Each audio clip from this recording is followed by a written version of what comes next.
elle, en lui rappelant qu'il était encore sobre et qu'il n'allait pas la laisser dans cet état.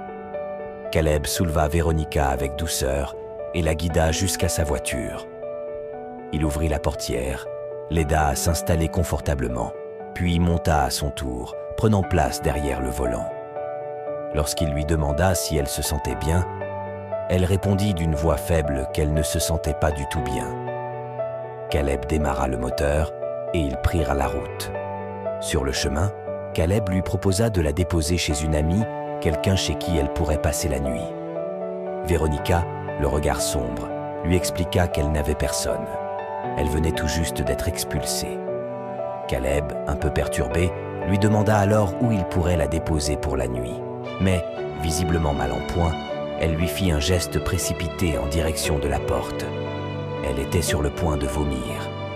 Avant qu'il ait pu réagir, elle avait déjà souillé le siège en cuir de sa voiture. Caleb soupira et se dit que c'était le prix à payer pour essayer d'être gentil. Il lui proposa alors de lui réserver une chambre d'hôtel, mais il hésita, se disant qu'il ne pouvait pas la laisser seule dans cet état, craignant qu'elle ne se fasse du mal en dormant. Finalement, il ajouta qu'elle pourrait passer la nuit chez lui. Véronica, épuisée, accepta sans vraiment réfléchir, incapable de refuser dans son état de détresse. Caleb l'avait donc ramenée chez lui et l'avait installée sur son lit, lui disant qu'il espérait qu'elle ne vomirait pas dans ses draps.